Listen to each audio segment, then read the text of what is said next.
el tronco celíaco, la arteria hepática común, la hepática propia con su rama izquierda y su rama derecha.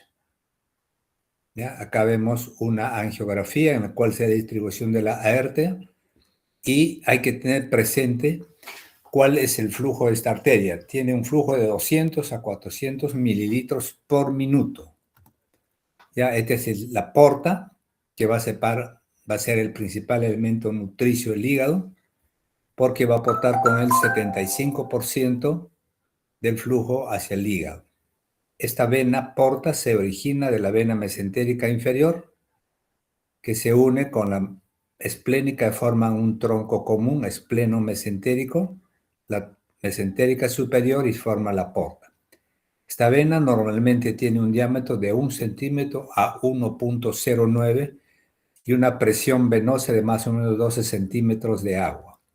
Esta va a aportar con un flujo de 1.500 a 1.200 centímetros cúbicos. Ya, estas son las venas suprahepáticas. Así como hay una parte aferente, hay una parte eferente. Toda la circulación esplénica va a llegar al hígado, donde va a unirse con las venas suprahepáticas, y esta circulación esplénica va a llegar a la circulación sistémica, en la cual la sangre vuelve hacia el corazón. Esta es una imagen ecográfica en la cual estamos viendo la vena cava inferior, la suprahepática derecha, suprahepática media y suprahepática izquierda, que acá está esquematizado, que lo vemos a través de un transductor intraoperatorio. Este examen diagnóstico es sumamente importante porque nos va a permitir individualizar y ser menos amputantes en casos de cirugía. Este es el sistema biliar, ¿no?, que se forma microscópicamente. Tenemos la célula hepática con sus canalículos, su vena porta, su arteria hepática y el conducto biliar.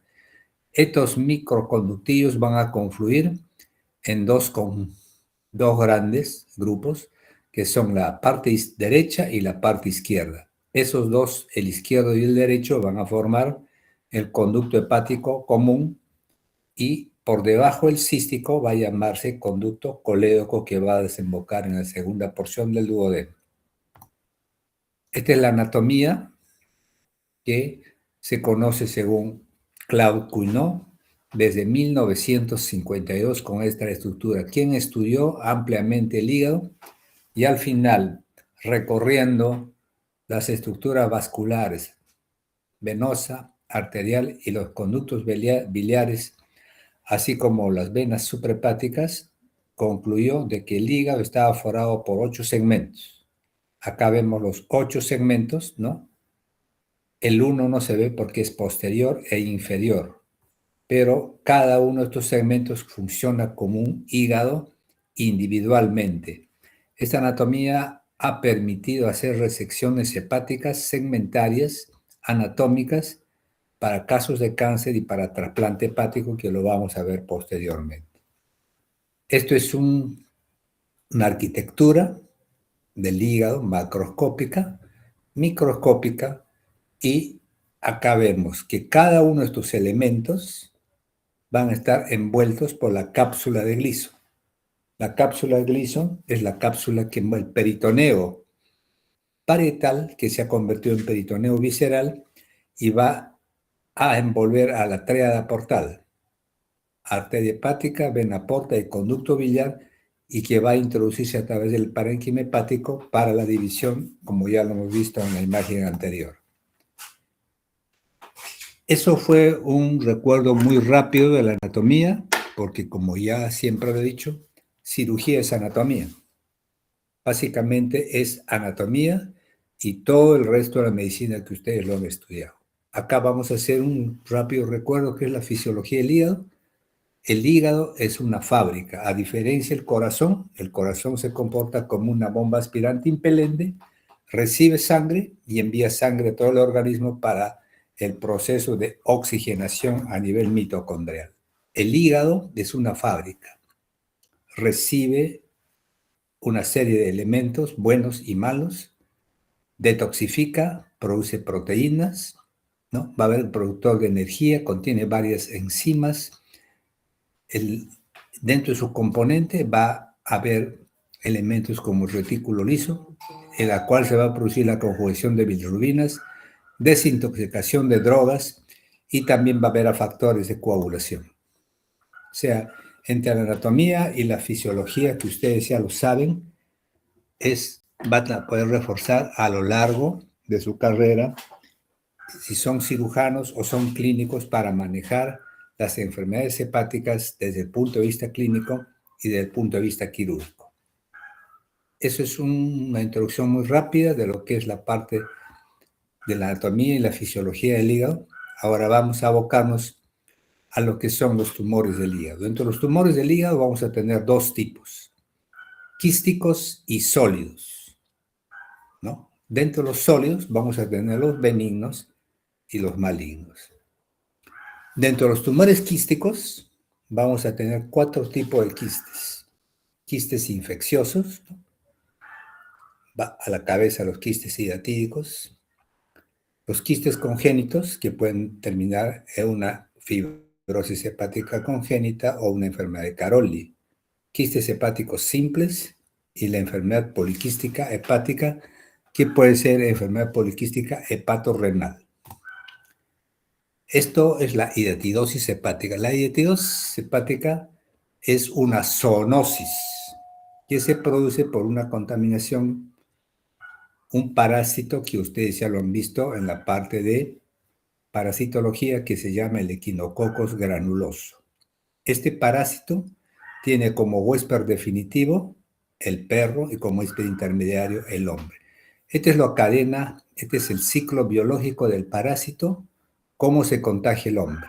El hombre va a contagiarse con este parásito comiendo vegetales no bien preparados, y que este parásito, de acá ustedes lo ven, como su conformación, tiene una serie de escólices que van a anidarse en el pulmón, en el hígado, en el cerebro, en el intestino, y básicamente en el hígado, como esta figura que lo ven de Netter, ¿no?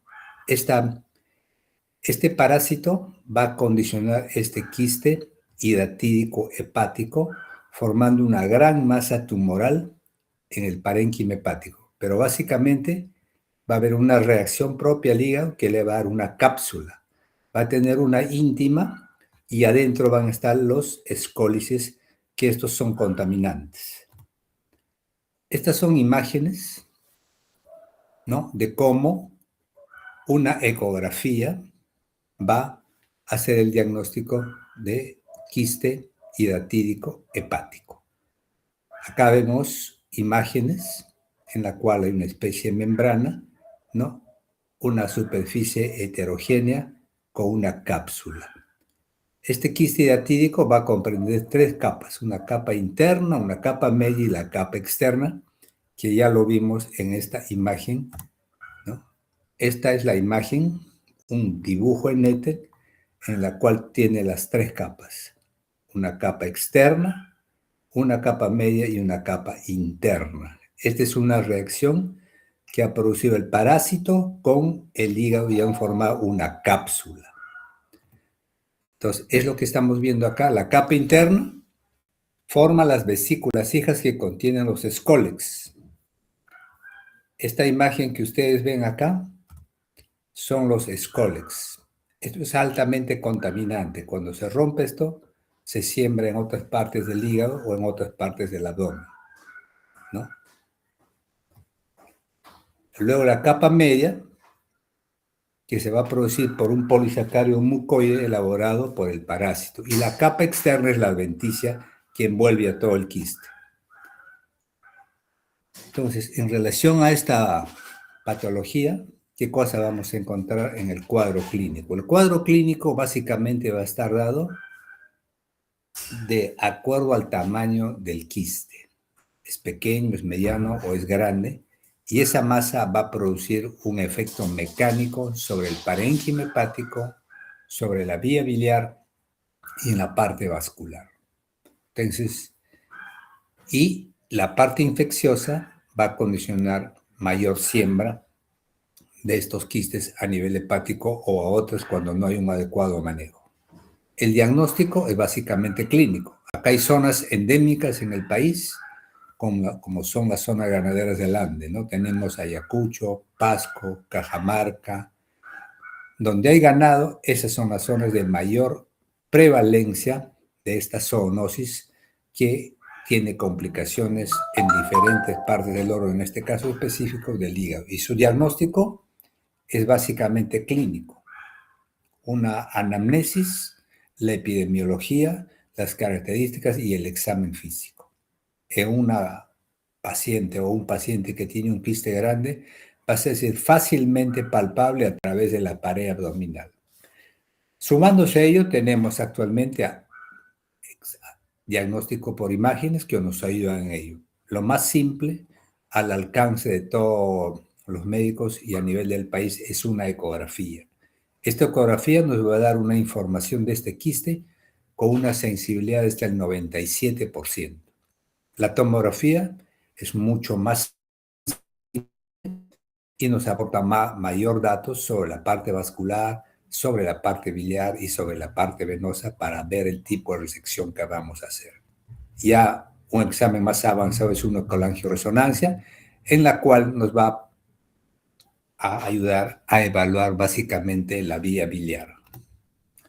Estas son imágenes de un quiste hidatídico grande, como ustedes pueden verlo.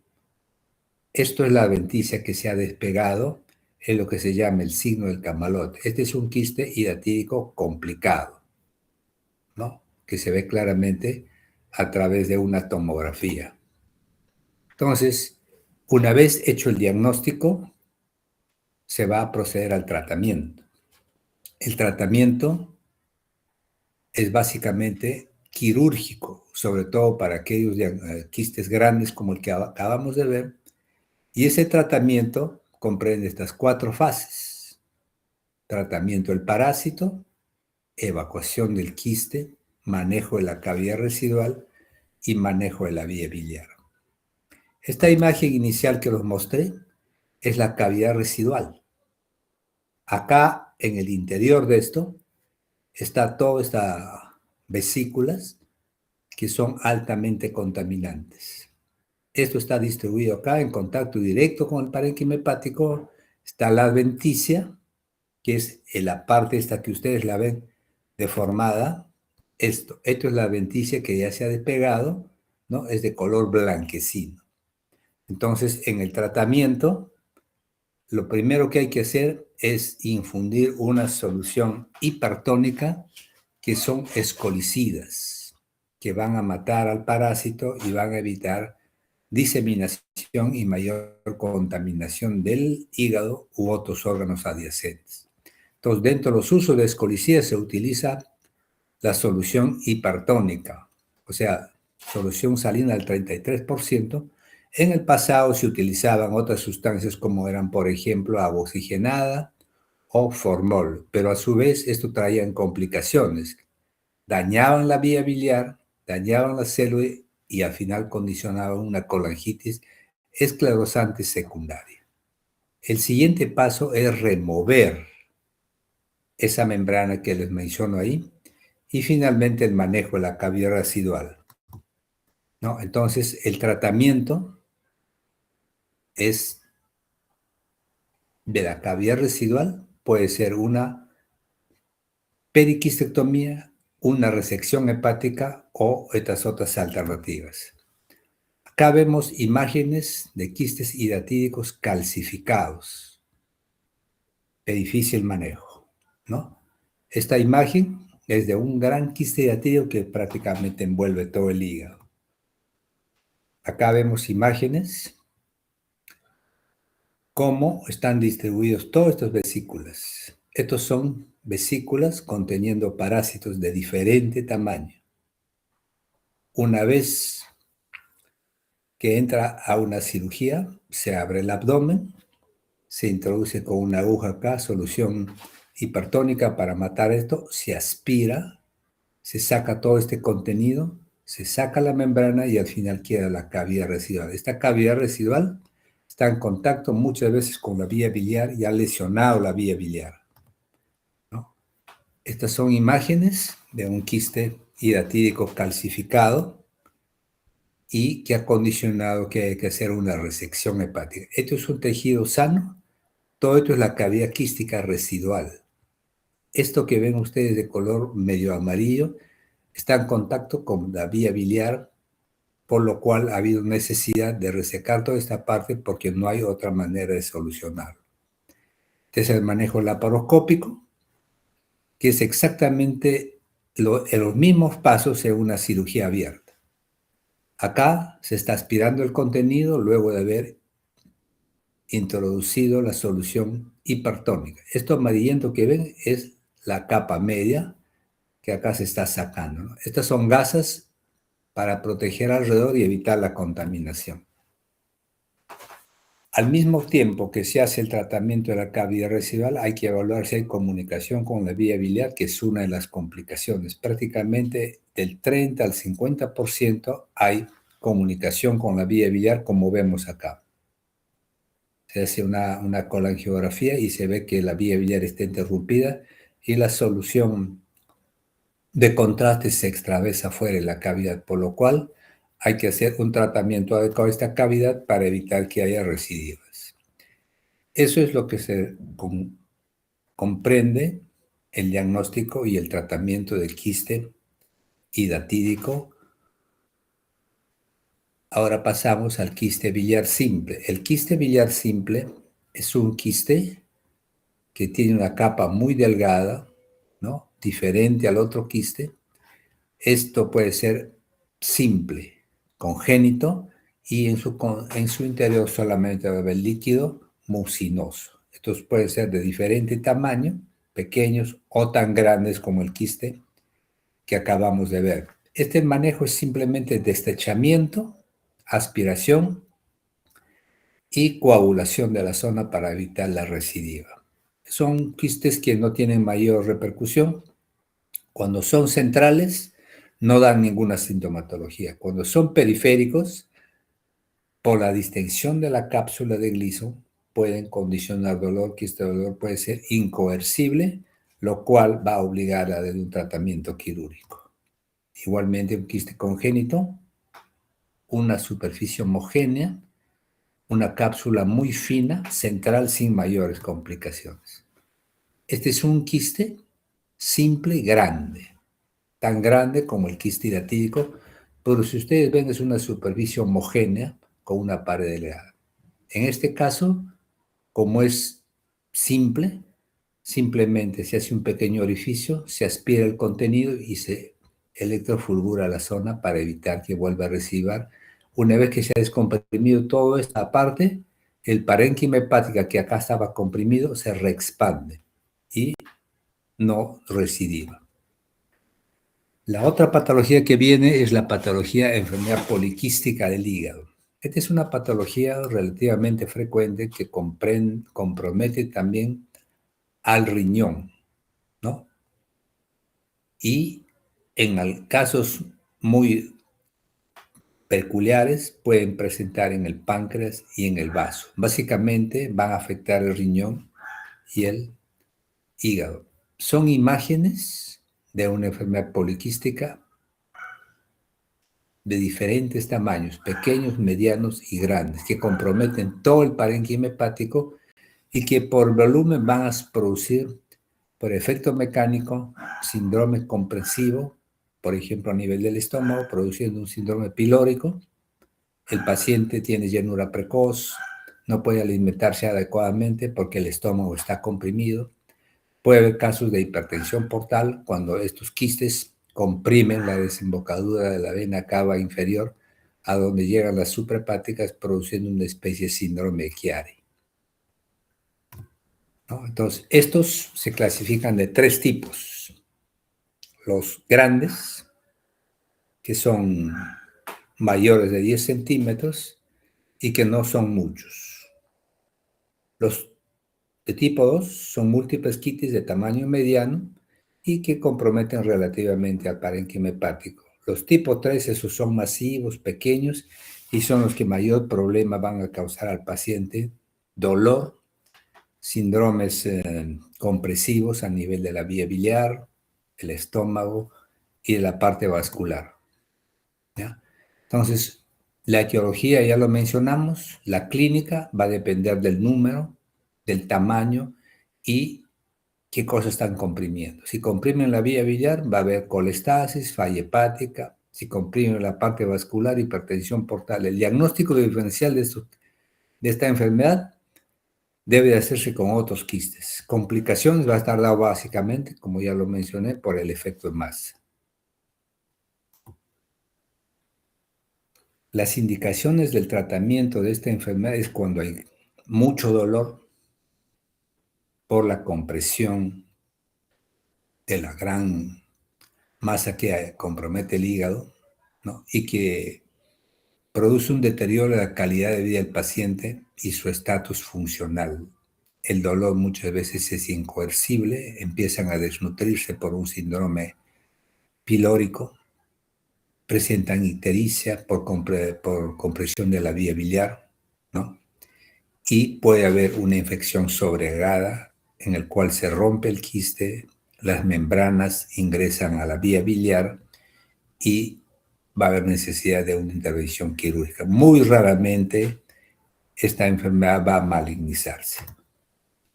Entonces, el tratamiento va a depender de qué tipo son. Estos grandes, basta con el destrechamiento las veces que sean necesarias. Los quistes se aspiran el contenido, se electrofulgura y el parénquima hepático va a reexpandirse.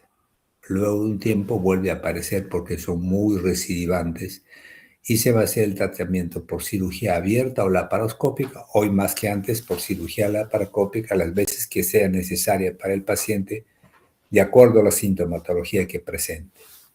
El tipo 2 es un detachamiento extenso parecido al tipo 1 y el tipo 3 en la cual hay gran cantidad de quistes, además del detachamiento va a ir a una resección hepática.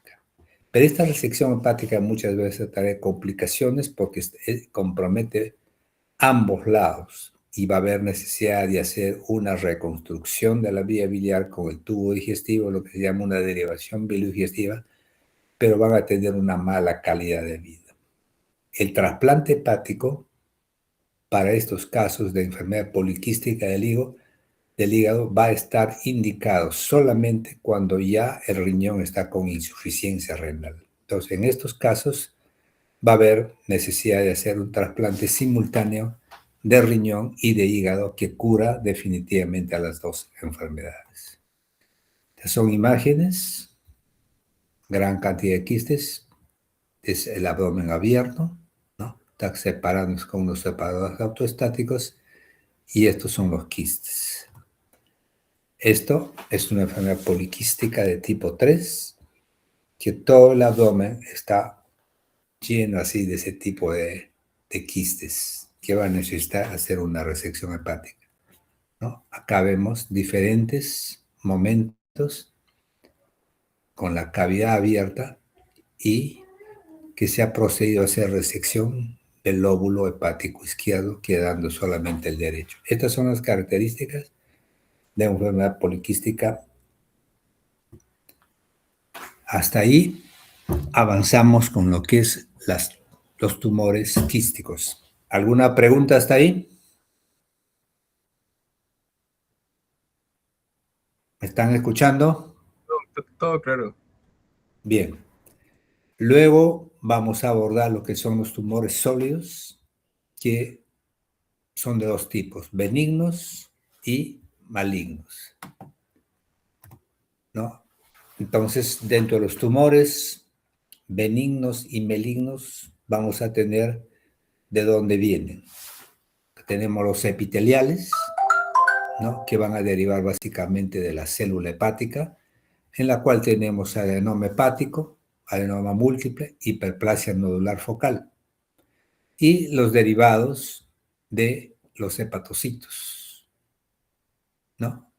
Malignos, carcinoma hepatocelular y el hepatoblastoma, que es más frecuente en niños. Cáncer hepático, adulto y niño. Los derivados de la vía biliar son el cistoadenoma biliar, adenoma biliar, amartoma, al igual que los derivados malignos, como son el colangiocarcinoma y el cistoadenocarcinoma. Esta patología de conducto biliar no la vamos a ver hoy día porque esto corresponde a otra clase.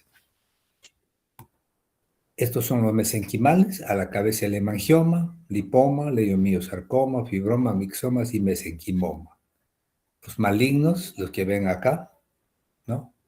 El hemangioendotelioma, fibroma, leiomiosarcoma y el histocistoma maligno y todos los demás que ustedes ven ahí. Estos tumores, el diagnóstico, como en toda medicina, está mandado por la historia clínica, ¿no? La historia clínica tiene sus partes, la anamnesis, en la cual hay que ver la epidemiología, el examen físico y los síntomas y signos que presenta el paciente. Esos síntomas y signos van a depender, ¿no?, del tamaño. Generalmente los pequeños son asintomáticos, como lo dice acá el slide. Los grandes, al igual que en la otra patología benigna, ¿no?, vamos a encontrar una masa compresiva que puede producir ictericia obstructiva, hipertensión portal, insuficiencia cardíaca por fístula arteriovenosa, como el caso del hemangioendoteloma infantil en niños. Y va a haber casos de emergencia que el paciente llega por un cuadro de hemoperitoneo, ruptura del tumor, ¿no?, como sucede en pacientes del Asia, donde un paciente llega a la emergencia con un hemoperitoneo por ruptura, infarto o alguna de estas situaciones. La historia clínica, luego el examen físico, tiene ayudas diagnósticas. Laboratorio, que para el caso tumoral tenemos la alfa-fetoproteína en lo que es neoplasias. Y las imágenes que van desde las más simples hasta las más desarrolladas, como ha sido cronológicamente, que nos ayudan a precisar el diagnóstico. Pero todo esto son ayudas diagnósticas, laboratoriales y por imágenes. Pero lo mandatorio es la clínica y el examen físico. En conclusión, los tumores hepáticos benignos suelen ser un hallazgo incidental a través de una ecografía. La tomografía y la resonancia con contraste permiten realizar el diagnóstico definitivo de la mayoría de los casos, sobre todo para hacer una disyuntiva entre tumores benignos, qué tipo de tumores benignos, por su apariencia, por sus características ecográficas, radiográficas, o la parte maligna, ¿no? Pero siempre hay que tener presente cuáles son los factores de riesgo para evaluar este tipo de tumores, benignos o malignos, presencia o no presencia de patopatías. En cuanto a las pruebas de función hepática, como perfil hepático, perfil de coagulación, son pruebas inespecíficas, ¿no? Ya que la anormalidad en estas patologías es muy común para todo el tipo de tumores benignos y malignos. Acá se menciona una prueba de bromosulfapteína que se utilizaba hace 30 años atrás, pero que ya están en desuso, que ya no, como una cuestión histórica. Esta prueba, este examen, es muy importante, sobre todo para la patología tumoral como es el hepatocarcinoma, ¿no? Pero también hay que tener presente que esta elevación de la alfa-fetoproteína tiene causas de elevación sin que sean cáncer, como el caso de tumores germinales, lesiones metastásicas, en casos de patologías no tumorales, como es la patología por hepatitis aguda y crónica, cirrosis hepática, malformaciones fetales y durante la gestación y la infancia. O sea, si no hay clínica, no hay imágenes, la elevación de esta prueba puede estar presente en todos estos otros casos, ¿no? Lo importante de esta prueba es que más que nos va a servir para el pronóstico, cómo evoluciona un paciente con una enfermedad tumoral maligna. Luego tenemos la resonancia magnética, la gamografía y la centellografía. Esta resonancia magnética es mucho más específica y sensitiva para definir entre tumores benignos y malignos. Acá vemos una imagen de una tomografía que nos permite ver el tamaño del tumor, las características del tumor, hay cápsula, no hay cápsula, ¿no? Y capta o no capta la sustancia de contraste. Este examen tiene una sensibilidad de hasta un 90%. Y cuando se utiliza sustancia de contraste, su sensibilidad puede llegar hasta el 97%. ¿No? Entonces, acá claramente vemos un tumor heterogéneo con cápsula y aire en el interior porque se ha roto. ¿No? Esta misma imagen que les mostré en el caso del quiste hidatídico nos sirve acá. La ecografía intraoperatoria. Acá ven un tumor, ¿no?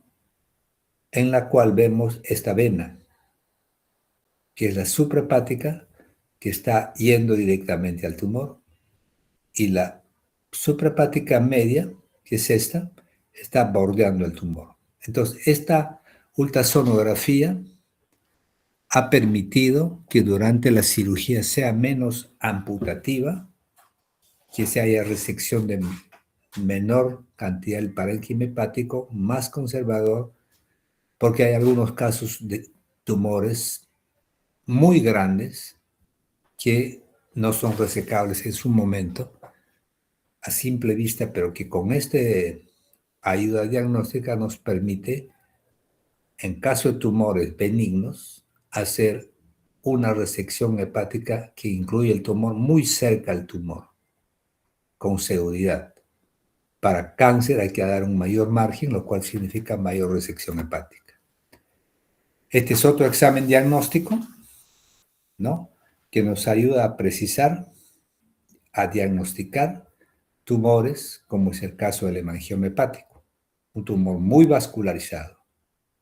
Acaba en la arteria, ¿no? Y que envuelve todo el tumor, sumamente vascularizado y que al mismo tiempo permite hacer una embolización de esta arteria para que durante la cirugía haya un menor sangrado. Acá vemos esta imagen, ¿no? Otra imagen, y acá ya se está embolizando, en la cual ya no se ve el tumor, lo cual hace una cirugía menos sangrante, ¿no? Entonces, esto es el tratamiento de los tumores hepáticos, ¿no? Dependiendo qué se encuentra o qué se hace, ¿no? Que vamos a desarrollarlo en el siguiente. Este es un hemangioma cavernoso, ¿no? Un tumor hepático benigno que raramente se encuentra en viva, más se encuentra en una necropsis. Se considera una malformación congénita, puede aparecer a cualquier edad y va a afectar preferentemente a las damas en una frecuencia de 4:1. La resección del mismo solo va a estar indicado si es sintomático. Acá vemos imágenes del tumor que les menciono en diferentes momentos, captación de sustancia de contraste. Imágenes, esto es el hígado y este es el tumor. Acá se está haciendo la resección, este es un hígado sano, este es hígado sano y este es parte del tumor. Acá se ha hecho la resección, hígado sano y este es el tumor. El otro tumor benigno, dependiente de las células hepáticas, es el adenoma hepático. Este tumor va a dar sintomatología cuando tiene un diámetro mayor de 5 centímetros. Básicamente va a haber abdominal, puede haber ruptura del mismo hasta un 41%, y con una mortalidad hasta el 6%. Es asintomático en el 5 al 10%. Puede malignizarse, para lo cual la fosfatasa alcalina y la gamma-glutamil transpeptidasa, cuando están elevadas, nos van a avisar de que algo está pasando en el hígado y vamos a proceder con otras ayudas diagnósticas como son esta ecografía, tomografía y resonancia magnética. En el caso del adenoma, ¿no? Es una lesión de ecogenicidad variable, bordes definidos. Una tomografía, como la que vemos acá, y una resonancia, ¿no? Vamos a encontrar una lesión hipo e isointensa, muy vascular, que capta el contraste en forma irregular. Esto es una primera placa sin contraste en el cual vemos una lesión, ¿no? Hipodensa, ¿no? Acá está captando en la fase arterial y que en la fase venosa se aparece, pero queda la cápsula. Entonces, esta imagen con contraste nos permite precisar la vasculatura que hay alrededor, como son las suprahepáticas. Entonces, el hígado izquierdo, hígado derecho. Entonces, acá tenemos, este es el segmento 2 y 3, este es el segmento 4, este es parte del segmento 8. Entonces, el diagnóstico diferencial del adenoma hepático va a hacerse con una hipertrofia nodofibular atípica y con el hepatocarcinoma bien diferenciado, como es el caso del hepatocarcinoma fibrolamelular.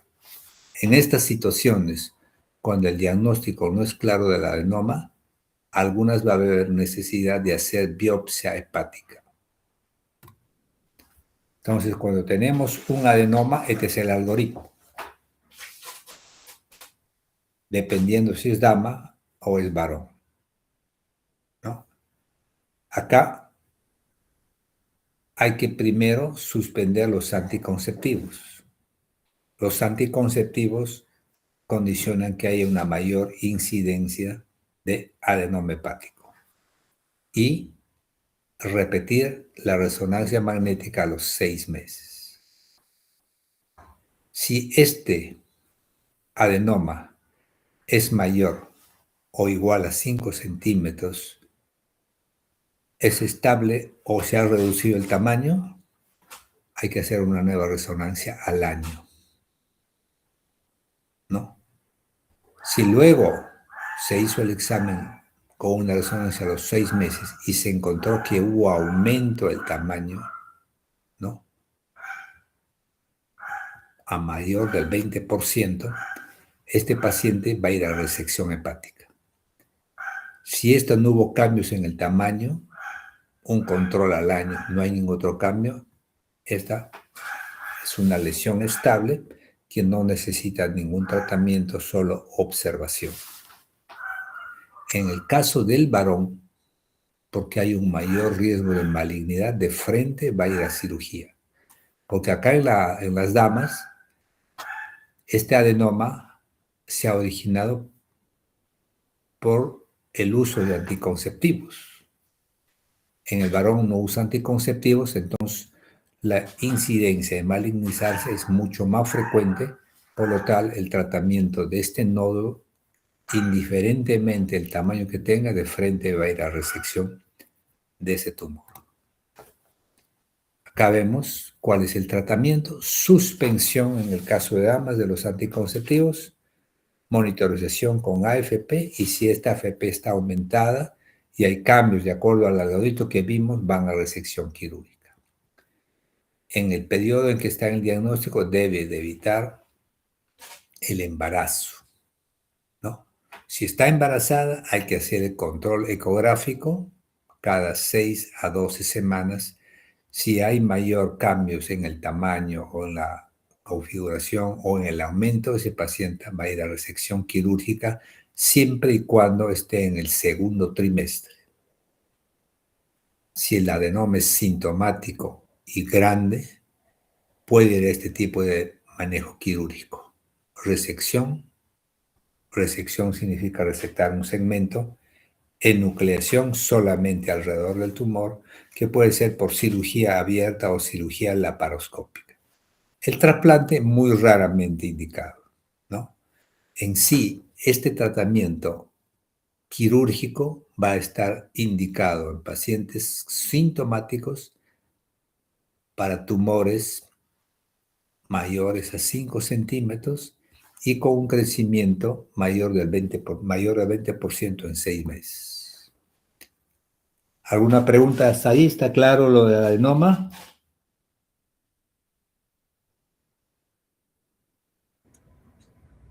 No hay preguntas, doctor. Está claro. Bien. El hemangioma hepático es otro tumor benigno, ¿no? Que tiene una prevalencia de hasta un 20% y el tamaño va a oscilar entre pequeños y grandes, ¿no? Algunos llegan hasta los 20 centímetros y son caracterizados como hemangiomas gigantes. La presentación va a ser a cualquier edad, más frecuente en mujeres, ¿no? Que aparecen en el tercer y quinto decenio de la vida. La patogenia va a estar dado básicamente por amartomas, congénitos, benignos, ectasias progresivas, ¿no? Y puede estar condicionado también, pero no tanto como el caso del adenoma por el uso de estrógenos. El diagnóstico es clínico, examen físico, y tenemos ayudas imagenológicas como son la ecografía, el TAC y la resonancia. Estas son las características ecográficas de este tipo de lesión. Son hiperecogénicas, a diferencia de los adenomas que son isoicogénicos, ¿no? En el TAC, o sea, igualmente hay que tomar la tomografía en diferentes momentos, sin contraste, con contraste, en fase arterial, en fase venosa y en fase tardía. De acuerdo a ello va a haber una captación de la sustancia de contraste que nos va a permitir precisar de que este es un hemangioma a diferencia de otras lesiones benignas. La resonancia mucho más precisa, ¿no? Pero nos va a dar un comportamiento en cuanto a la captación de la solución de contraste muy parecido a la tomografía. Por eso, muchas veces cuando hay una buena tomografía, ¿no? En todas las fases no es necesario ya hacer una resonancia magnética. Acá vemos imágenes de una hemangioma hepática, ¿no? En el cual vemos una lesión de borde definido, homogéneo, sin cápsula, en el segmento 6 del hígado. O sea, este es el hígado derecho e izquierdo. Esta parte inferior corresponde al segmento 6. La captación de la sustancia de contraste, ¿no? Es periférica. Periférica.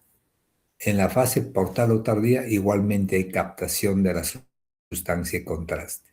Entonces, este examen tomográfico nos permite evaluar esta lesión en diferentes fases y verlo comparativamente. Acá lo vemos en una imagen estática, pero cuando tiene todo el estudio, uno lo ve en forma dinámica y ve cada uno de estos segmentos, las características de la captación, tanto en fase arterial hasta llegar a la fase tardía. Esta es la misma imagen, mucho más ilustrativa de cómo se ve la imagen de un hemangioma. Sin contraste, una captación periférica y en la fase tardía venosa igualmente captación. Este hemangioma estas imágenes son muy patognomónicas de una hemangioma que nos va a servir para diferenciar de un tumor maligno. Es un paciente, como lo pueden ver ahí, con una gran distensión abdominal, con una circulación colateral, una gran vascularización, ¿no?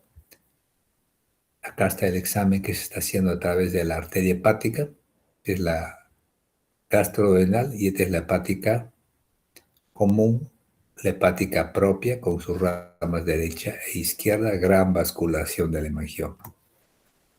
Entonces, este hemangioma también puede presentarse en los niños, en lo cual se denomina hemangioepitelioma infantil, ¿no? La mayoría de los casos son asintomáticos, pero va a haber síntomas cuando tienen un diámetro mayor de 4 centímetros, porque el mismo va a producir la distinción de la cápsula de gliso. El hígado no duele, lo que duele es la distensión de la cápsula de gliso. Cuando es mucho mayor, puede haber compresión de órganos y en el caso de niños pequeños puede producir hasta insuficiencia cardíaca por un gasto alto. Factores predisponentes, hipotiroidismo, vamos a encontrar soplo y vamos a encontrar asimismo el síndrome de Kasselbach-Merrick, que va acompañado de platicopenia y afridoginemia. Entonces, estos tumores, ¿no? En el 90% de casos, cuando son grandes, van a tener molestias, sensación de plenitud, lo mismo que en las otras patologías, un síndrome comprensivo, un síndrome pilórico o un síndrome comprensivo a nivel vascular. Cuando ya hay complicación de shunts, complicación cardíaca, puede haber ruptura del mismo y producir un desastre. Entonces, acá encontramos el mismo, ¿no? ¿Cuándo va a estar indicada la cirugía? En el pasado se operaban muchos hemangiomas. Actualmente, en los últimos días, ya los hemangiomas no se operan, se observan y se manejan médicamente. Solamente se van a operar cuando hay sintomatología. Esa sintomatología va a estar dada por el tamaño del tumor, generalmente mayores de 5 centímetros, en los cuales, dependiendo del tamaño y la ubicación, si son centrales, son periféricos, van a ir a ligadura de arteria hepática para evitar mayor afluencia y producir reducción. Enucleación o resección quirúrgica arreglada, ¿no? De 1 o 2 segmentos. Y en el caso del síndrome de Kasselbach-Merrick, puede estar incluido comunicación de trasplante hepático. El tratamiento no quirúrgico comprende todas estas alternativas: embolización arterial, radioterapia, interferón y corticoides en el caso de cada una de esta patología. El manejo conservador no requiere seguimiento. Solo se recomienda resección hepática cuando hay síntomas o se realiza una embolización del mismo, pero a pesar de todo hay hemorragia aguda o hay presencia del síndrome de Kasselbach-Merrick. Esto es un gran hemangioendotelioma en un niño. Captación periférica heterogénea. Acá está el caso. Es un niño en el cual se ha hecho una incisión bilateral, subcostal bilateral. Esto es el hígado sano, segmento 2-3, el segmento, parte del segmento 4. Esto sigue siendo segmento 4, pero acá está el tumor. Para resecar con seguridad se ha cortado acá para poder sacar toda esta masa. ¿Qué cosa encontramos? Fibrinógeno, tejido colágeno, una serie de componentes y al microscopio encontramos gran cantidad de vasos sanguíneos como el que vemos acá, ¿no? Esto es el hemangioma hepático, ¿no? Esta es la pieza operatoria que se ha resecado y es parte del parénquima sano y esta es la microscopía. Es la misma imagen y cómo el niño está antes de la cirugía. Un abdomen distendido que fácilmente se puede examinar. Hasta ahí terminamos con el hemangioma hepático. ¿Preguntas?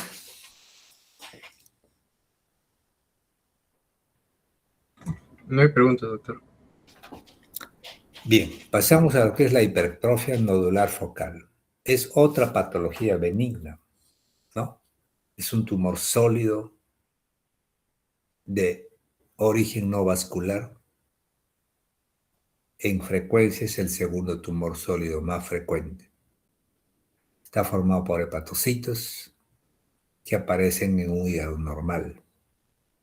Su prevalencia llega hasta el 3%, más frecuente en mujeres, ¿no?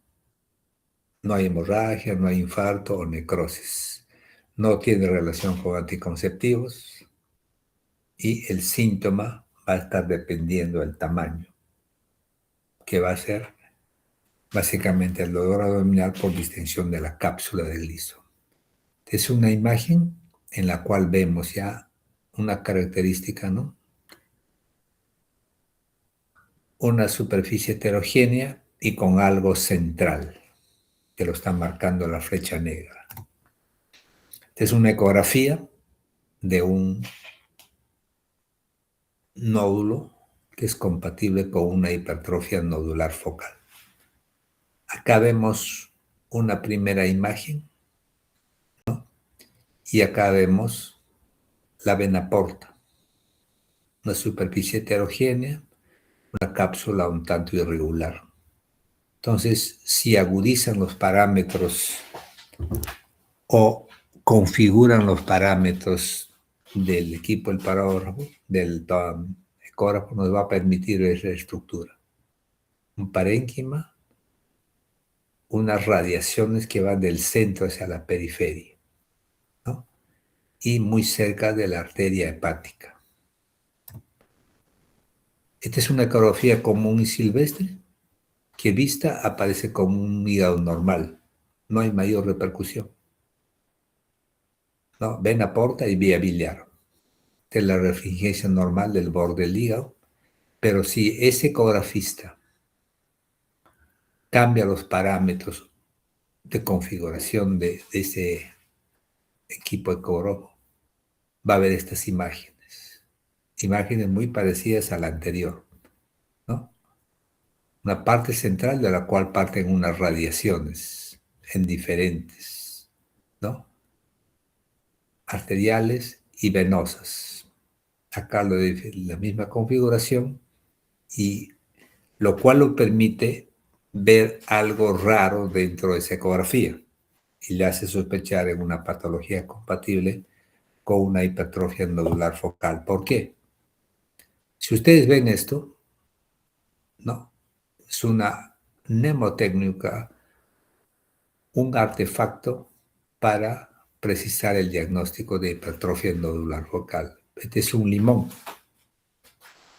Esta es la foto del limón, en la cual ves una parte central con unas radiaciones que van hacia la periferia, ¿no? Esto es una hipertrofia nodular focal vista en el hígado. Este es el hígado, esta es la parte tumoral que tiene una escara central que se ve acá en la tomografía. La característica de la hipertrofia nodular focal es la escara central o la cicatriz, de la cual parten radiaciones hacia la periferia. Este es un hígado resecado y ya puesto en formol, por eso se ve en estas características. Este es el estudio que es hecho con la resonancia, ¿no? Entonces, todo esto apoya a confirmar tu diagnóstico de hipertrofia nodular focal. Imágenes patognomónicas, ¿no? Entonces, acá ves igualmente, ¿no? Es una imagen con una escara central y con radiaciones.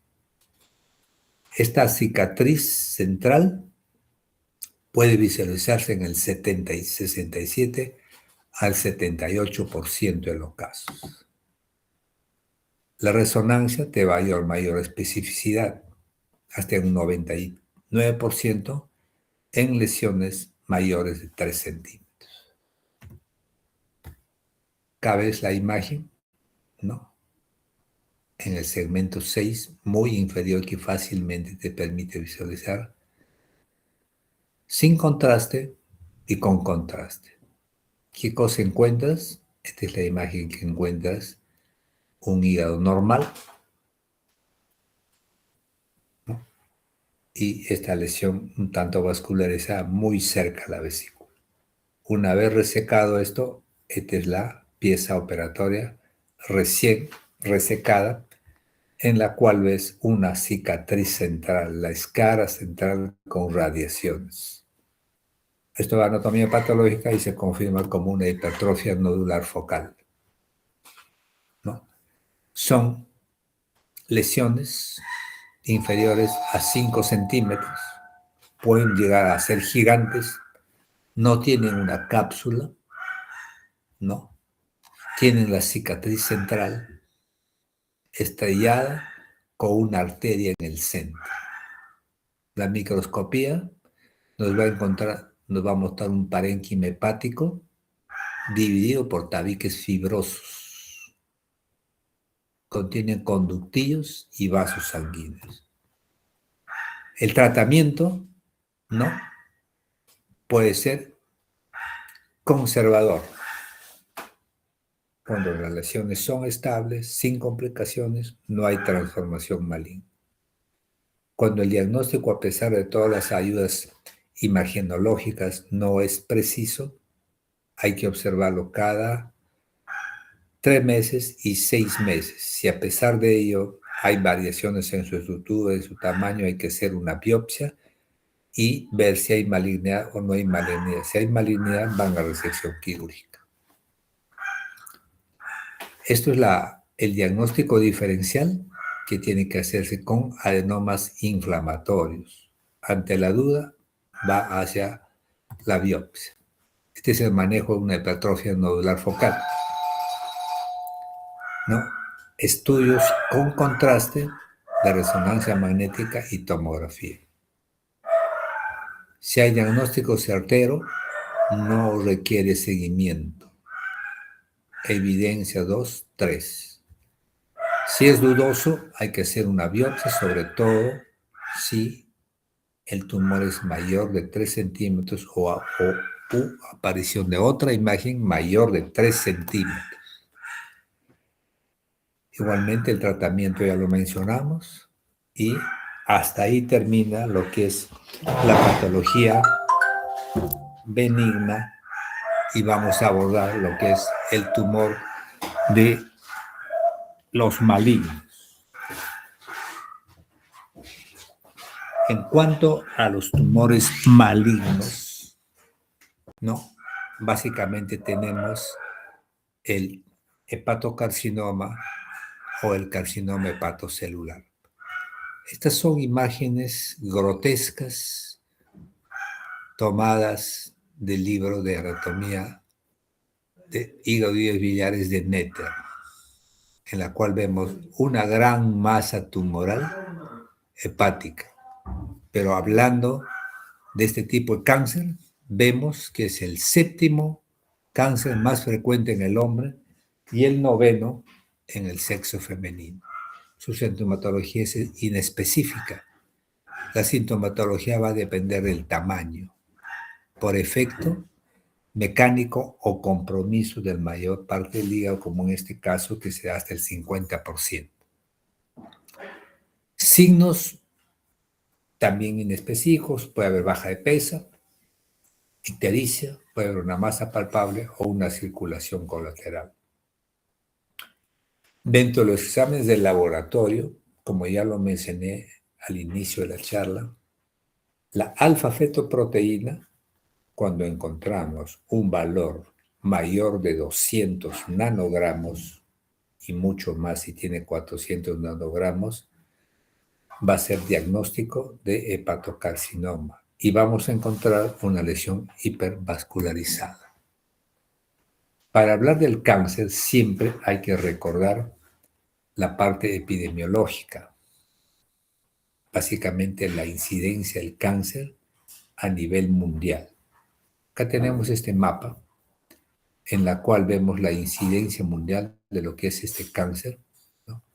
Hay lugares de alta incidencia, de baja incidencia y de una incidencia intermedia. Nosotros, ¿no? Perú, la mayor parte de Sudamérica, Canadá y México, al igual que el norte de África, Europa, parte de Asia y Australia, son países de baja incidencia, donde se presentan menos de 3 casos por cada 100.000 habitantes. Los lugares de alta incidencia, como la parte media e inferior de África y parte de China, Japón, todo esto, llegan a 30 casos por cada 100.000 habitantes, ¿no? Es importante siempre recordar esta parte epidemiológica, la incidencia, para ver cómo nos ubicamos nosotros dentro de este contexto mundial, ¿no? Entonces, hay que recordar que por cada 100.000 habitantes al año aparecen 10 nuevos casos. 20 a 40% de los pacientes cirróticos van a presentar hepatocarcinoma a más de 5 años de evolución. Es más frecuente en hombres que en mujeres. Factores de riesgo: hepatitis viral B y C, aflatoxinas, alcohol, cirrosis, déficit de alfa-1 antitrypsina, tirosinemia. Acá en el país hay zonas endémicas para hepatitis B, como son la zona del trapecio andino, ¿no? Ayacucho, Huancavelica, Cusco, donde hay alta incidencia de hepatitis B. La hepatitis B y la hepatitis C, después de 20 o 30 años, pueden haber cirrosis por hepatitis B. Y estos pacientes con cirrosis B o B que han hecho a consecuencia, ¿no?, pueden llegar a presentar un hepatocarcinoma o solamente sin cirrosis un hepatocarcinoma. Por eso es importante la vacuna para la hepatitis B, las 3 dosis que deben de aplicarse, lo cual protege de esta enfermedad. Acá está un poco más desarrollado la etiología, ¿no? Vemos que aquellas personas que han tenido hepatitis B y en el cual el antígeno australiano está presente, tienen el riesgo de hacer un hepatocarcinoma 200 veces más que el resto de los pacientes. Dentro de los factores, ¿no?, ya mencionamos, y tenemos además otros factores etiológicos como son las micotoxinas, ¿no?, aflatoxina, la hemocromatosis o enfermedad de Wilson, obstrucción venosa, ¿no?, como el caso del síndrome de Budd-Chiari, irradiación, andrógenos, anticonceptivos orales y otros carcinógenos. Todo esto va a condicionar la aparición de un hepatocarcinoma. Esto ya lo vimos igualmente. ¿Cuál es la patología? Vamos a encontrar 3 tipos: un tipo difuso, un tipo nodular y un tipo masivo. El tipo difuso es el menos frecuente, ¿no? El más frecuente es el tipo masivo y se presenta en grupos etarios más jóvenes. Es más adecuado para la resección. Entonces, ¿qué cosa vamos a encontrar? Como ya lo dije anteriormente, cuando hacemos el diagnóstico con la alfa-fetoproteína, también tenemos que recordar que esta alfa-fetoproteína va a estar presente en estas otras situaciones que no son hepatocarcinoma. Esta es una pregunta de examen acá y en varias partes del mundo. ¿Cuáles son las causas no tumorales, no de hepatocarcinoma de alfa-fetoproteína? Tumor de células germinales, hepatitis, falla hepática, metástasis hepática, embarazo, fibrosis y trombosis portal. Para el estudio del hepatocarcinoma se han diseñado múltiples clasificaciones para su estadiaje.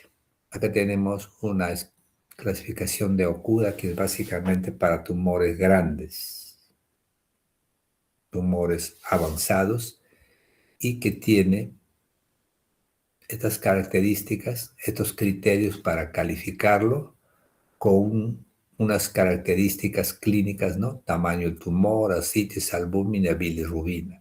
Si es positivo o es negativo. Esto le da un puntaje, ¿no? Y se va a clasificar un estadio 1, 2 y 3. Son para cánceres hepáticos avanzados. Les presento esta clasificación porque contribuye en el desarrollo de los otros estadiajes. Acá tenemos cuáles son los tumores más frecuentes hasta el año 2024 según la Organización Mundial de la Salud, ¿no? ¿Cuál es el órgano afectado más frecuente? ¿Cuál es el número de casos? Y cada casos nuevos que aparece. Lo más frecuente es la mama, sigue el pulmón, colon, próstata y estómago. El hígado está en el 6º lugar, ¿no? Acá vemos cuál es la incidencia de cada uno de ellos. El hígado tiene una incidencia de 4.1, 4.8%, siendo la 6ª causa de cáncer a nivel mundial, ¿no? La mortalidad, ¿no? En un rango de 20 a 84 años, ¿no? El cáncer de hígado es la 3ª causa de muerte, ¿no? ¿Qué representa este número? 13.5 por cada 100.000 habitantes. Es más frecuente en hombres, ¿no? Pero siempre sigue siendo el 5º caso. Esto es la epidemiología de cómo una enfermedad hepática va a llegar a esta situación.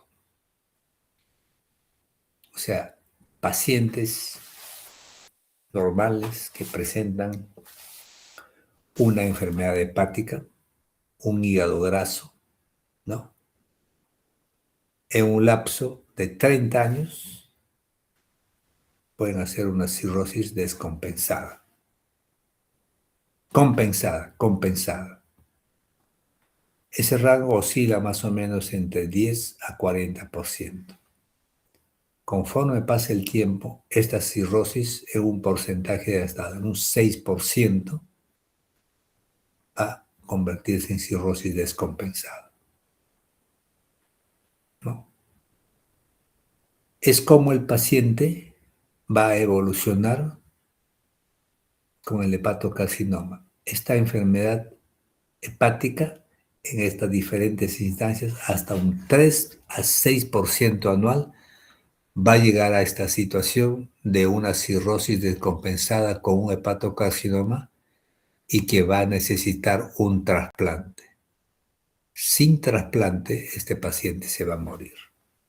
Entonces, esta tasa de que el paciente se descompensa y necesita un trasplante va a producirse en un rango de un 15 a un 20% anual. Este es el otro estadiaje que va a sumarse al estadiaje que se hace mediante la clasificación de Okuda. Esta es la clasificación del TNM, de la Asociación de Lucha contra el Cáncer, ¿no? Entonces tenemos estadios del 1 hasta el 4. Estos van a variar dependiendo del tamaño del tumor, metástasis locales y metástasis a otros órganos. Entonces, esto tiene que ver con el pronóstico, con el tratamiento que se le va a ofrecer al paciente. Entonces, estos pacientes que tienen hepatocarcinoma necesitan una vigilancia, ¿no? Hay que identificar a aquellos pacientes que están cirróticos, que tienen mayor riesgo de presentar esto, para lo cual hay diferentes métodos de diagnósticos no invasivos y de bajo costo, como es la ecografía abdominal y la alfa-fetoproteína. Son exámenes que están muy cerca, poco costosos, y están disponibles en todo el país. De acuerdo a ello, se va a proceder si son curativos, ¿no? Y se le va a ofrecer resección hepática, trasplante hepático o tratamientos percutáneos. Cuando un paciente tiene una serología positiva de alfa-fetoproteína, básicamente nos va a servir como pronóstico hasta un rango de 20 nanogramos, dando una sensibilidad del 60%. La ecografía nos va a dar una sensibilidad del 65 al 80% cada 6 meses, ¿no? Esto es parte de la vigilancia, ¿no? Esta vigilancia, su objetivo es reducir la mortalidad vinculada con una enfermedad. Hay que tener presente dentro de la vigilancia aquellos portadores de hepatitis B, como es el caso de la presencia del antígeno australiano positivo. Hay que ver esta clasificación de Child, de esos pacientes cirróticos, si son Child B o son pacientes con Child C, y dentro de esa clasificación el screening debe realizarse más o menos cada 6 meses. Entonces acá tenemos tomografía con contraste, resonancia magnética, y cada uno de ellos, cuál es su especificidad, cuál de ellos es mejor para valorar este tipo de tumores. Definitivamente la resonancia magnética y con sustancia de contraste hepatoespecífico, o sea, tiene la mayor sensibilidad y especificidad para diferenciar un colangiocarcinoma de un hepatocarcinoma y de tumores benignos. Acá tenemos las características patognomónicas de lo que es un hepatocarcinoma. Esta es una lesión pequeña, ¿no? En el hígado derecho, en el segmento 7. ¿No? Este está en fase arterial y tiene captación de sustancia de contraste. Esto es la misma lesión, pero en una fase tardía, en una fase de lavado o lo que se llama el wash out. O sea, la sustancia de contraste desaparece, queda solamente la cápsula. Esto es la característica de un hepatocarcinoma para diferenciarlo de un adenoma, de un hemangioma, de un amartoma o de una hipertrofia nodular focal. Si ustedes ven la imagen y ven la captación de sustancia un tanto irregular, con espículas, y que acá en la fase venosa, fase tardía, se produce el lavado de la sustancia de contraste, lo que se conoce como el washout, y la presencia de la cápsula, ¿no? Igualmente acá tenemos una captación de la sustancia de contraste en la fase arterial, que es hiperdensa. Esta es una fase hipodensa o la fase portal en la cual se produjo el washout o el lavado. Se ve claramente, lo cual es característica. Acá vemos la imagen sin contraste, con contraste y en la fase venosa.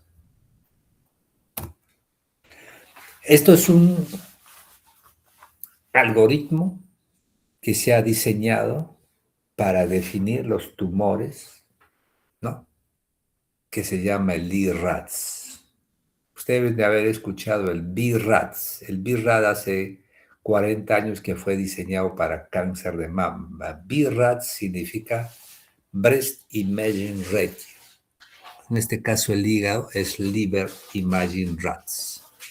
Entonces, acá tenemos si hay realce arterial, no, sí, tamaño del tumor, características del tumor y la presencia del lavado, que tienen un puntaje cada uno de ellos. Entonces acá tenemos, ¿no? ¿Cuáles son las características? Van de un LIRAD 0 hasta un LIRAD 5. Cuando estos estudios comprenden hasta LIRADS 3, hay que repetir las imágenes cada 6 meses. Cuando ya es un LIRADS 4, necesita una biopsia o repetir la imagen. ¿Qué cosa significa estos LIRADS? El LIRADS 1 es francamente benigno. El 2 también es benigno. El 3 ya no es tan benigno, sospecha de malignidad, por lo cual obliga a repetir estas imágenes. El IRADS 4 ya es mucho más cerca a lo que es maligno y el 5 es francamente benigno. Entonces, cuando hay esta imbricancia de LIRADS 4, LIRADS 5, es necesario hacer una biopsia para confirmar el diagnóstico. Entonces, estos son algoritmos que se han diseñado para diferenciar las diferentes características de los tumores malignos y benignos. En el caso del hepatocarcinoma es un LIRADS 5, ¿no? Entonces, esto explica los criterios de malignidad. Cuando tenemos un tumor menor de 1 centímetro hasta un rango de igual o mayor a 2 centímetros, ¿no? Hay que ver la fase arterial, la fase de lavado y la cápsula. Eso lo vimos en la imagen anterior. Y hay que precisar si en el lapso 6 meses o más hubo ya un crecimiento mayor al 50% o más del 100%. Entonces, en relación al algoritmo, cuando encontramos un nódulo hepático, ¿no? Tenemos esta lámina. ¿La ven bien? ¿Se ve bien la lámina?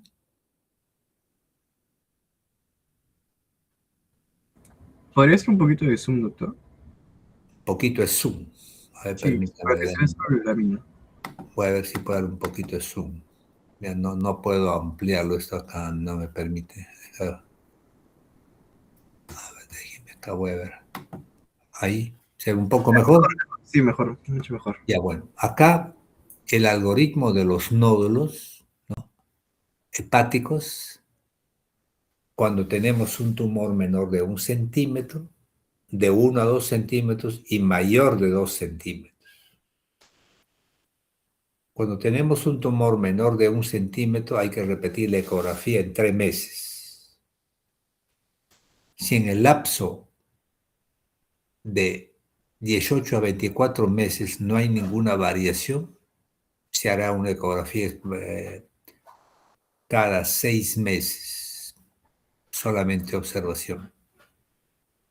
Si en esta primera ecografía que hace alrededor hay un crecimiento, se procede según el tamaño del tumor. Si este mismo nódulo mide hasta 2 centímetros, hay que hacer 2 técnicas de imagen dinámica. En esas técnicas hay que ver si hay un patrón vascular específico coincidente, si el patrón vascular es atípico o si el patrón vascular es atípico en ambos casos. Ya. Cuando es positivo, este patrón va a una biopsia. Si es positiva, se confirma el diagnóstico de hepatocarcinoma. Cuando es mayor de 2 centímetros, se realiza una sola técnica de imagen dinámica. En ambas situaciones, patrón vascular atípico, patrón vascular específico con una alfa-fetoproteína mayor de 200. Entonces, este caso va a ser diagnosticado como un hepatocarcinoma. Acá se ve mucho más claro. Lo mismo que les he mencionado, tumor menor o mayor de 1 centímetro. cuando repetir la ecografía o realizar la tomografía o un estudio dinámico, sin cambios o con cambios. Si hay cambios, de este caso menor de 1 centímetro, hubo cambios en el patrón ecográfico, se hace resonancia. Luego la resonancia, si esta imagen es característica de un HCC, sí o no. Si es sí, va al diagnóstico de hepatocarcinoma y se hace el tratamiento correspondiente. Entonces, la estadificación, según esta clasificación de Barcelona, esto BLC, ¿no? Es Barcelona Clinic Liver Cancer. Es dedicado al estudio de esta patología, para lo cual hay una serie de valores, ¿no?, relacionadas con el tumor y relacionadas con la función hepática.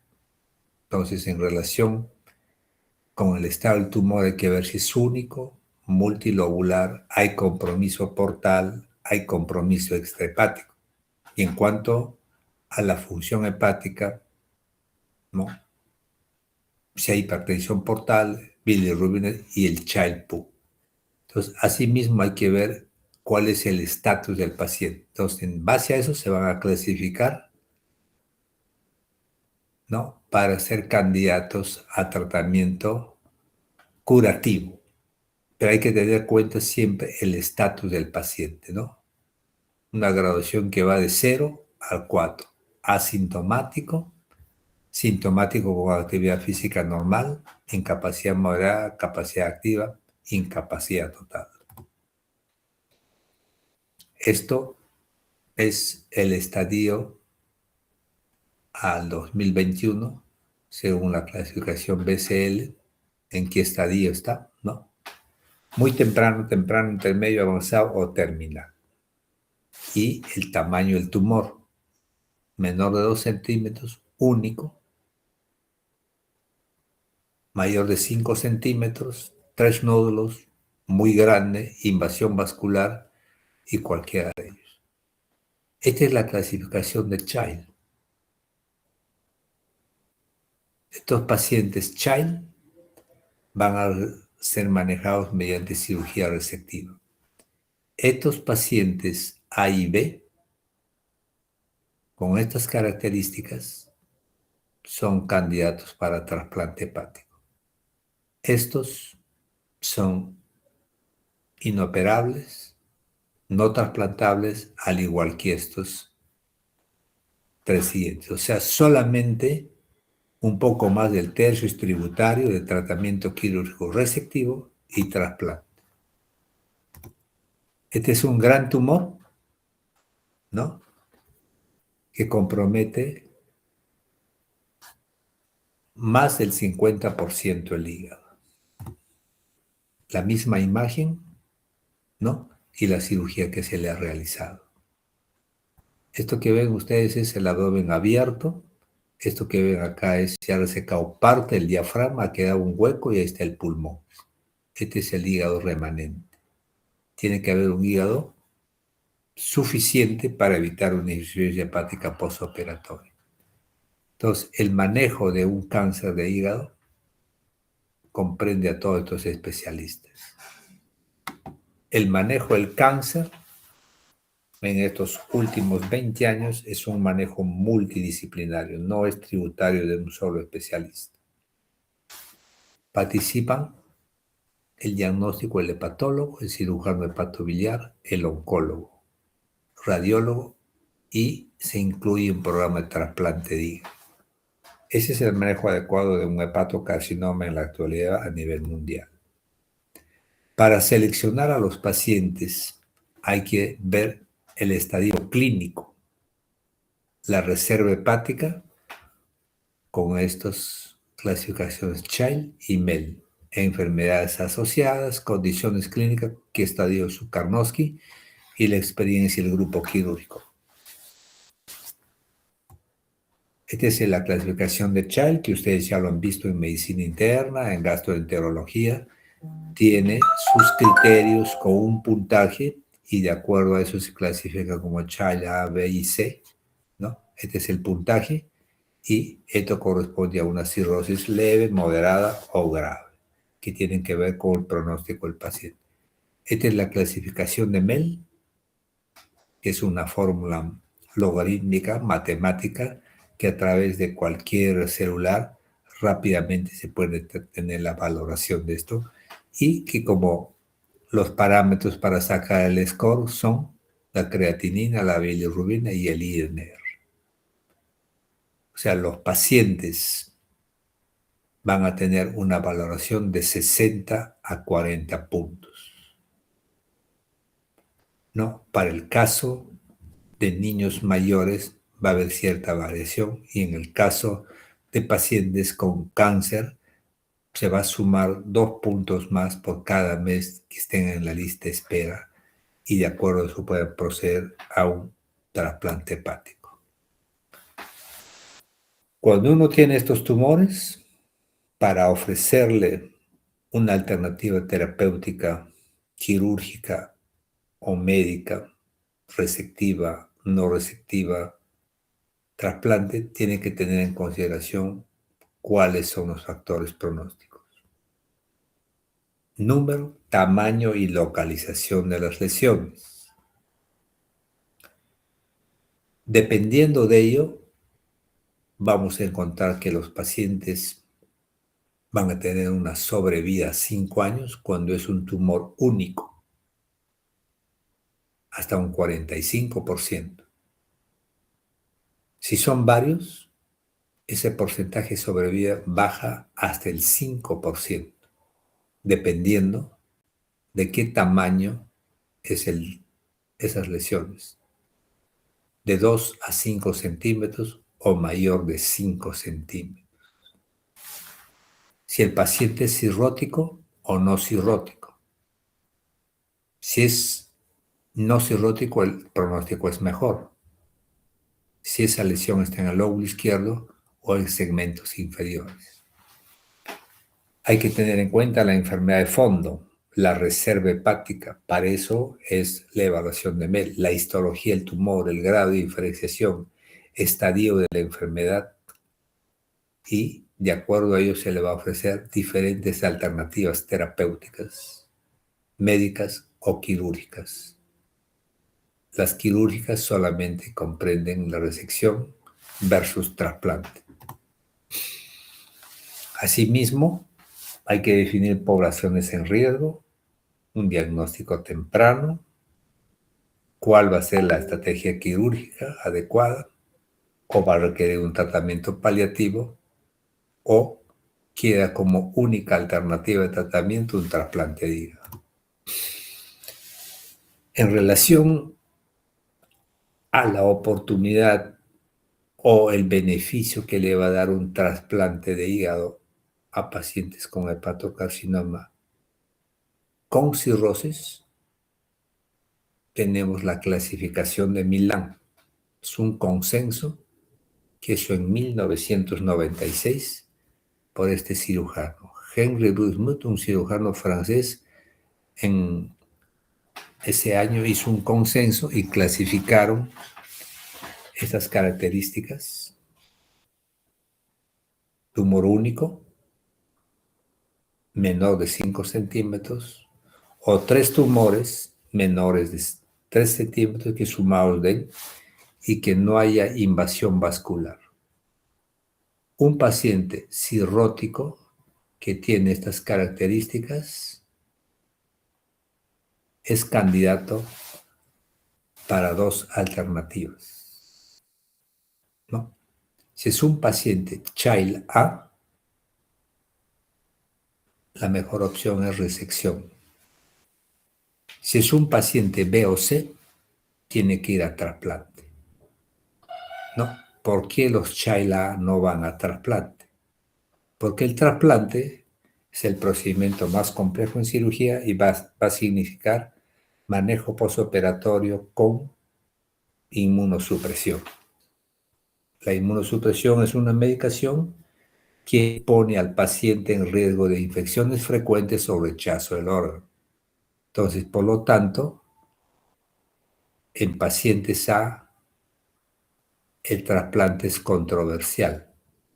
por lo que dije anteriormente y porque la relación entre la oferta y la demanda es muy grande. La oferta de donantes es muy poca y la demanda de receptores es muy grande. Cada vez la lista de receptores aumenta más, sobre todo en países como el nuestro, ¿no? Entonces, ¿qué cosa va a ofrecer desde el punto de vista quirúrgico? Se puede resecar resecciones mayores, resecciones menores o resecciones atípicas. Las resecciones atípicas se refiere básicamente a las reacciones hepáticas no anatómicas o no regladas que van a condicionar un mayor número de complicaciones. Las resecciones menores es resección de un solo segmento o dos, y las mayores de 3 hasta 6 segmentos. Va a haber necesidad de usar ecodoppler intraopilatorio, ¿no? Y el trasplante está reservado solamente para aquellos pacientes que tienen los criterios de Milan. Este es ya lo dije, cuál es su porcentaje de sobrevida, ¿no? Para aquellos pacientes que van a ir a trasplante con estas características, ¿no? Un 75 a un 83%. Dentro de los tratamientos tenemos los radicales y los paliativos. Pacientes que no son tributarios de cirugía van a ir a una de estas alternativas: embolización de la arteria hepática, radioterapia, quimioterapia o inmunoterapia. Estos radicales, ¿no?, tales como la inyección de alcohol etílico, radiofrecuencia, TAS, TARE, para aquellos tumores pequeños en vez del trasplante.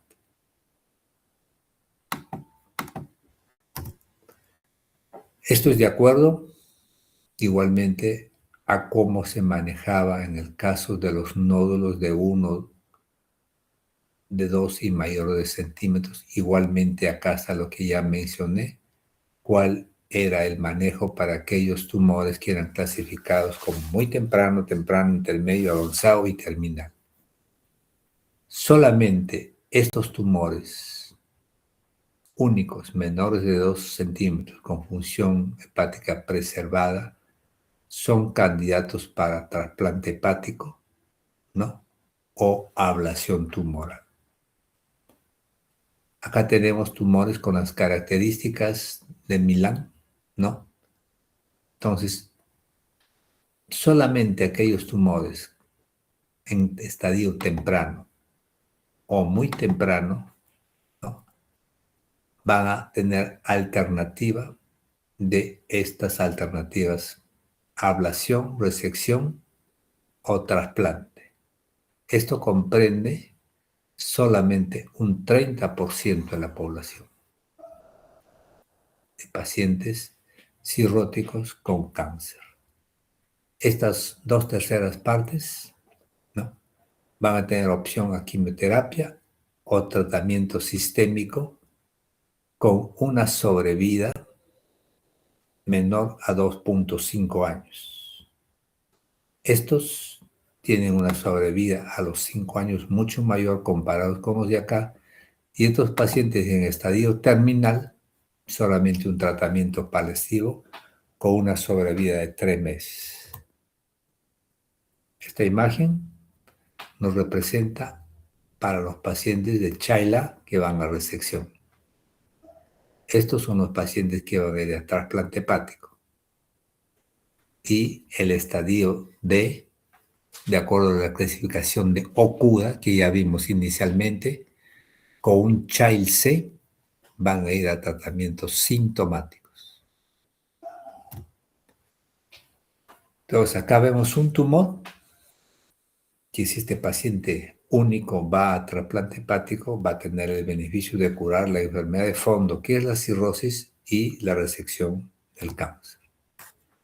Lo mismo, entonces, esto es para explicarles qué tipo de resecciones van a hacerse. Esta es una imagen inicial que les presenté de anatomía, en la cual vemos los segmentos anteriores, ¿no?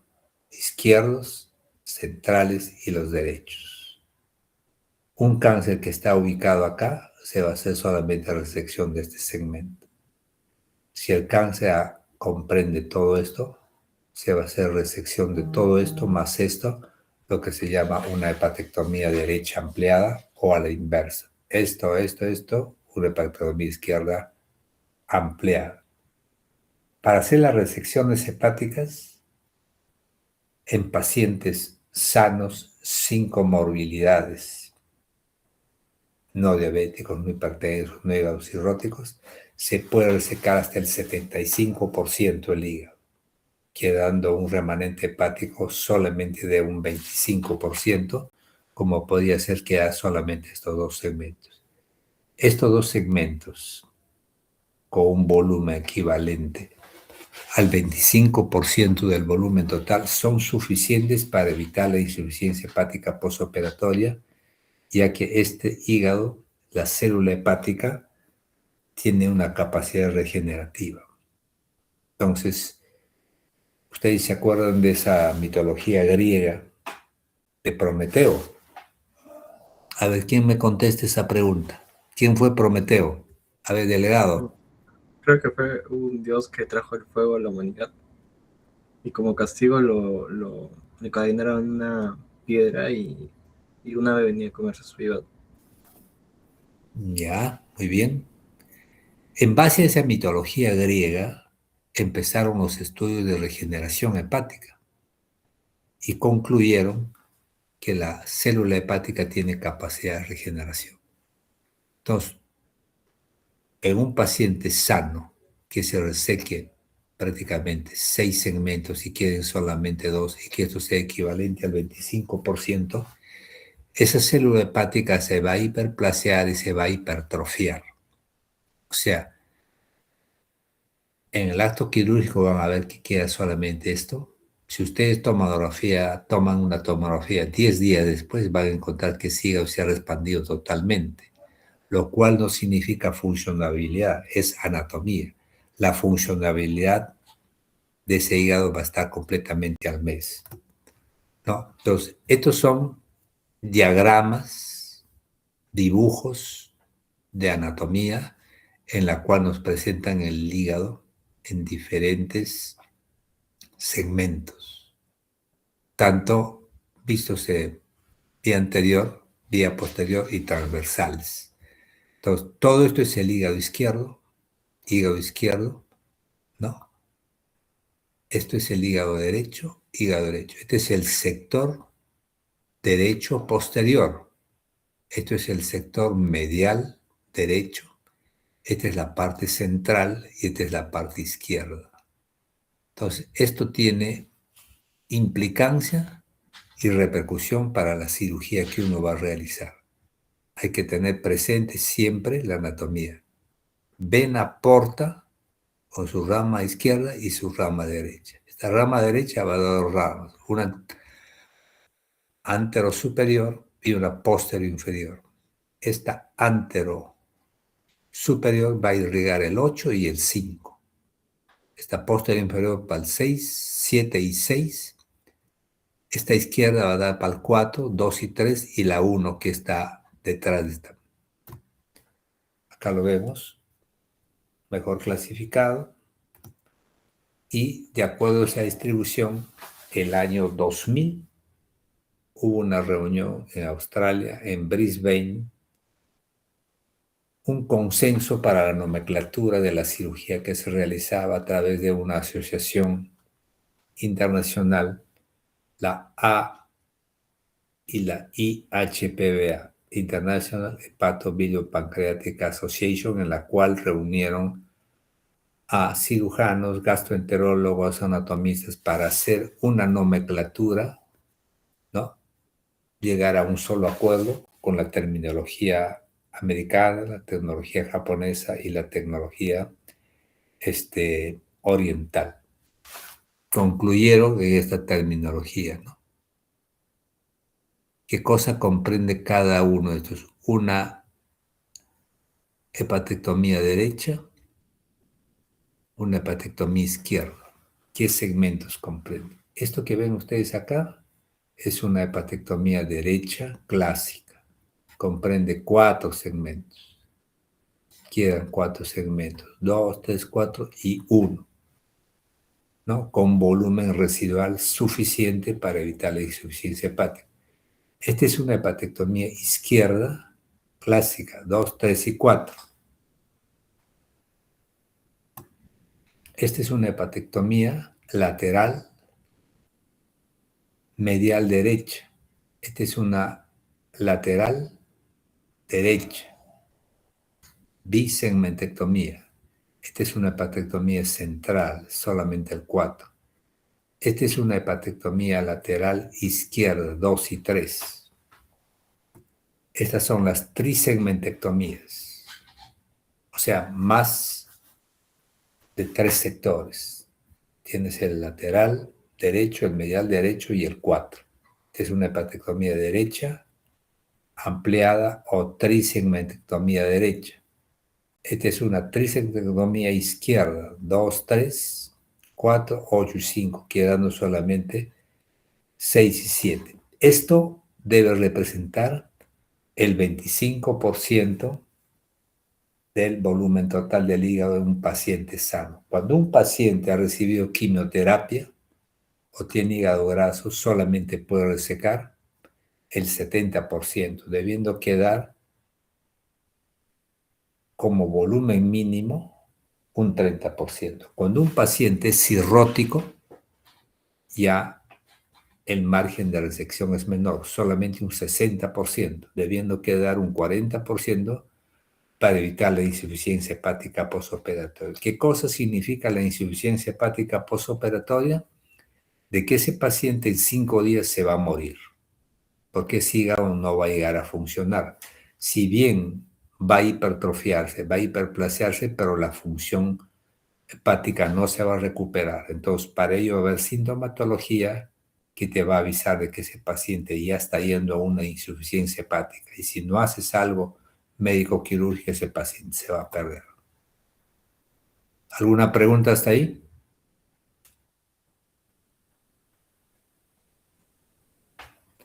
No, doctor. Bien, estas son las otras opciones, ¿no? En cuanto a resección quirúrgica y trasplante hepático ya hablamos. Esta es la inyección de alcohol, ¿no? Estos son para una alternativa paliativa con tumores pequeños inoperables, ¿no? La quimioembolización puede reducir el tumor. Está indicado en neoplasias localizadas, pero que se consideran inoperables. La quimioterapia es exclusivamente paliativa como ayudante de la resección quirúrgica o el trasplante. Acá vemos un trasplante, ¿no? En el cual vemos un hígado cirrótico. Ven las características, la cirrosis macro y micronodular. Este es un hígado removido de un donante cadavérico. Acá se saca el hígado y acá se está colocando el hígado en la fase ya reperfundida. Acá se ha removido el hígado y acá se ve la vena cava inferior retrohepática. Acá está la anastomosis y el hígado ya es reperfundido, un hígado nuevo. Entonces la ventaja del trasplante hepático es que no hay márgenes de cáncer, al mismo tiempo hay tratamiento de la cirrosis. O sea, tratas el cáncer y la enfermedad de fondo que es la cirrosis. Puede haber recurrencia, el problema es que hay pocos órganos para realizar trasplante. Esto es lo mismo que hablamos. Esta es una alternativa de radiofrecuencia para aquellos tumores que no son tributarios de resección hepática ni trasplante, pero que pueden ser manejados con radiofrecuencia. ¿Qué es la radiofrecuencia? La colocación de una aguja con diferentes electrodos y quemar el tumor, ¿no? Es la forma como se aborda, puede abordarse por vía percutánea, laparoscópica o laparotomía, en la cual se introduce un electrodo que está conectado a esta máquina, que es la fuente de energía, para realizar tratamiento de los tumores. Entonces, este electrodo ingresa y las puntas se van abriendo progresivamente para tratar el tumor. Acá vemos el equipo, se está preparando con un control ecográfico. Esto es una parte experimental que se hizo y luego se está haciendo ya en vivo en un paciente con estas características. En resumen, el manejo del cáncer es un manejo multidisciplinario. En la resección quirúrgica es el tratamiento para aquellos tumores con hígado sano. El trasplante es para aquellos pacientes que reúnan los criterios de Milan o los criterios de Mazzaferro. La ablación puede tener efectos curativos para tumores menores de 3 centímetros.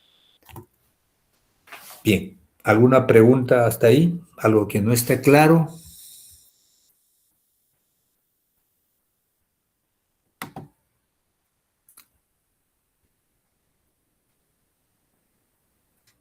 Los escucho. A ver, ¿quién me responde? Cristian. No, doctor, no hay preguntas ni en el chat. Si no hay ninguna pregunta es porque has entendido todo o no has entendido nada. ¿Cuál es la situación?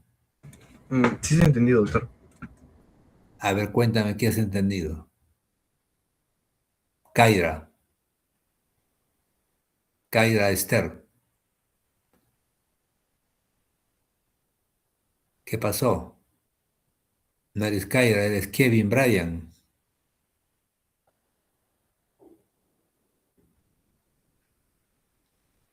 ¿Alguien que no haya entendido, que no tenga claro?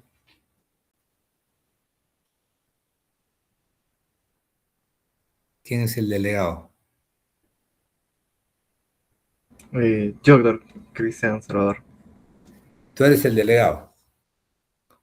La lista, ¿cómo hacemos? ¿Están presentes todos? Sí, Aparecen están 50 en el...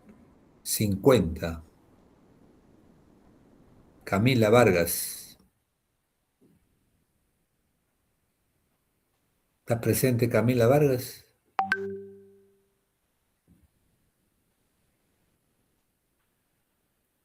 No está presente Camila Vargas.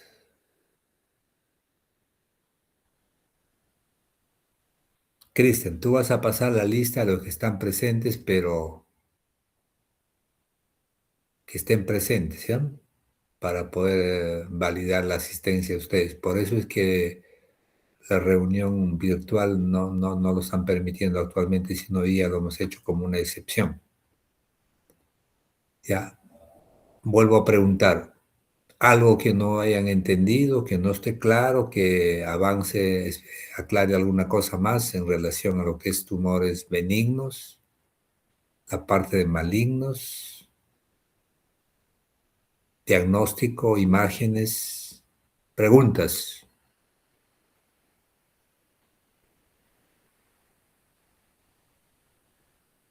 Cristian, ¿alguien de tus colegas tiene alguna pregunta, alguna duda? No, doctor, no hay ni una pregunta ni por el chat. Bien, si no hay preguntas, podemos dar por terminado esta clase y bueno, nos estamos viendo.